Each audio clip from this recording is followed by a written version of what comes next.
Hi, Colleen and Peter. That was a great show you guys just did, but I couldn't help but listening to you and thinking, geez, I've got a couple of questions myself. And I think one of them came, and probably is a very common statement, and I think you said it, Peter, about West Australians are very keen to value add to the product. We've seen what's happened to iron ore, dug out the ground, put in big chunks into a ship and gone.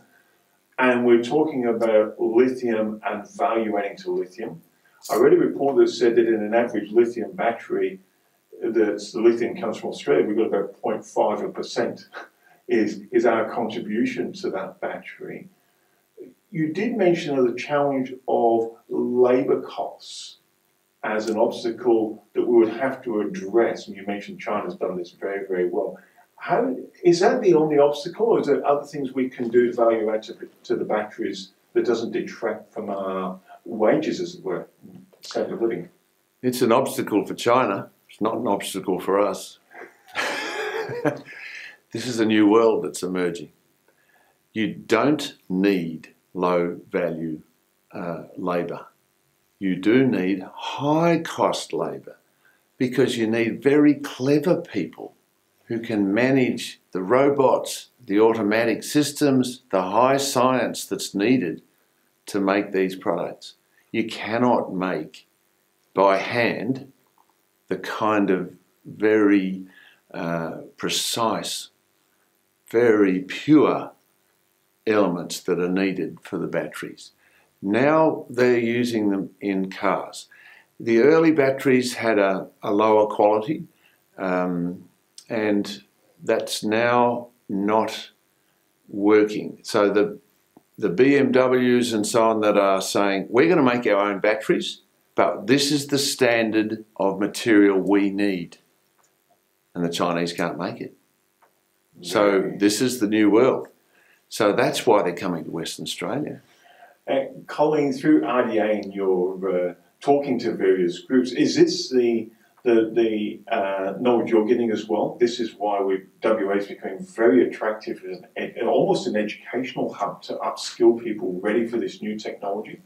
Yes, there's a lot of interest in that space, and the market is going to be absolutely huge. We thought iron ore was big. Guess what? Lithium is going to be bigger.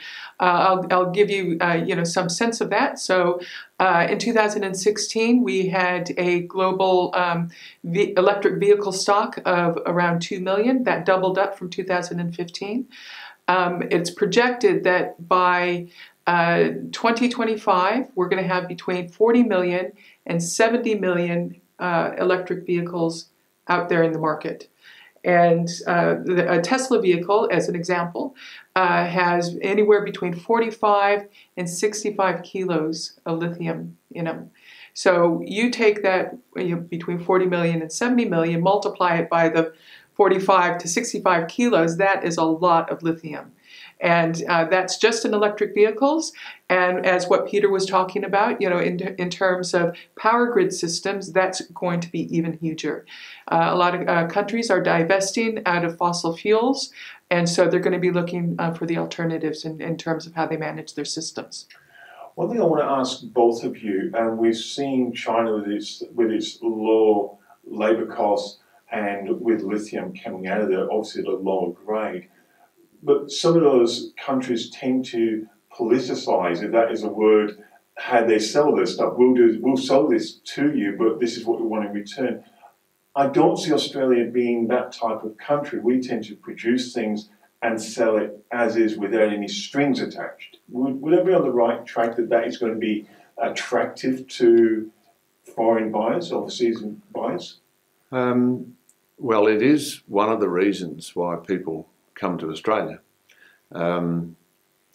There are places in the world that have the kind of mineral resources that we have. Probably not anything like the quantity. We've got thousands of mines in Western Australia because it's a very ancient landscape that's never had volcanic activity for the last 2 billion years or glaciation. So it's not covered. The crust is exposed and you can get to it easily. As well as that, you have well-developed infrastructure, and as you say, we basically have said we will sell you this stuff. And we've gone and done it. And, you know, the biggest issue for us is often we don't make enough out of it ourselves. Well, we buy it back. Yeah, we're very, very happy to buy back the materials that are then made and shipped back to us at high cost. But, you know, we've done all right out of it. This is not a poor country, and Western Australia has been the base of this wealth in the last 50 years. And certainly during our mining boom, Perth was the wealthiest city in the world. And it's not now, because the value of the Australian dollar went up to $1.20 US. You know, it's now back to 75 cents, where it probably belongs. And you know, we didn't feel any wealthier. In fact, $6 coffees made it pretty silly. But that's the kind of thing that happens in our economy. You go boom, boom, like this. So easing it out by doing more with our materials is the name of the game. And that means you do have to put some restrictions on it. Now, we started doing a bit. We had a problem with natural gas at one stage. So we said, well, at least 15% of the natural gas we produce has to be kept for local purposes. We can do the same with these minerals. Certainly, it doesn't ruin them in terms of their ability to sell overseas in major contracts. But being able to put some aside for us and to make sure that the companies who want to do deals with us say, well, okay, we'll process some of it here. What, Colleen, and you're heavily with government, you talk to governments all the time, what role do you think the federal government should play, or does it have a role in developing Lithium Valley here in WA? And I'm going to be contentious here for the fact that they take 33 cents of our, whatever it is, cents of our GST and play around with that. Do we have an expectation they need to cough up and play part of this game, since they're probably going to do the same with the lithium? Yeah, I think it does need to be a little bit of a review of, you know, the royalty, how we actually leverage this opportunity and deliver back, you know, back to, you know, the people who live here. And in another area, the federal government, it would be really fantastic in terms of some of those bilateral approvals processes, you know, between the state and the federal government to, you know, maybe make them a little bit more seamless in terms of, and not so contentious, as the federal government has one view and sometimes the state has another view. So coming together on that would be, you know, quite nice. But yeah, I think there's a role for the federal government and for the state government, and in particular to work together to maximize, you know, this opportunity that's coming forward to us. Also, you know, I think one of the greatest opportunities out of this will be the employment. Okay, so we have a high youth unemployment in many parts of the state, and we're pushing students to move into STEM skills, so science and technology. But the thing is, we need to also provide the jobs. So we don't lose our young people to the east, and we don't lose our young people overseas, which often happens because we're really great at upskilling them, but we don't have the jobs here to deliver. So I think the Lithium Valley concept, it will be able to keep our young people here and provide the jobs that they need into the future. On that talk of creating jobs and keeping our young here, Peter, do you think we're on a time frame here? We have to act within a certain time scale to capture this moment so we don't lose it? Well, if you imagine you're one of the car companies in the world, and battery companies around the world are watching and saying, geez, we can't make enough of this stuff. Where are we going to get our raw materials from?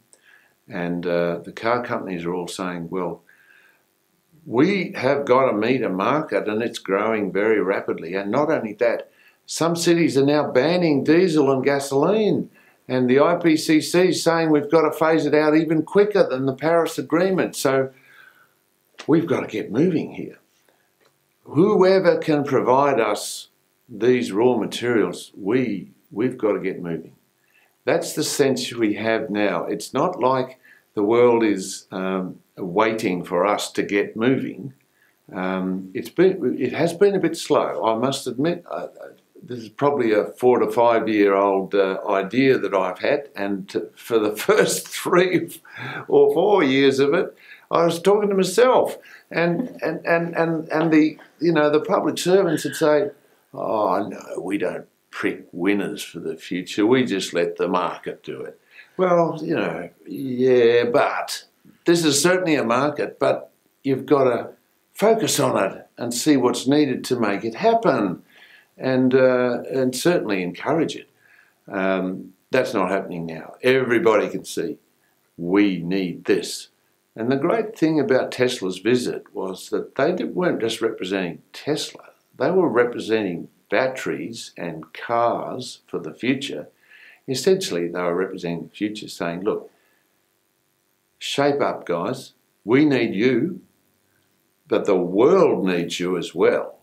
And the more you can see that what you have here is essential for that future, and that you are needed to get your act together quickly, the better off we will all be.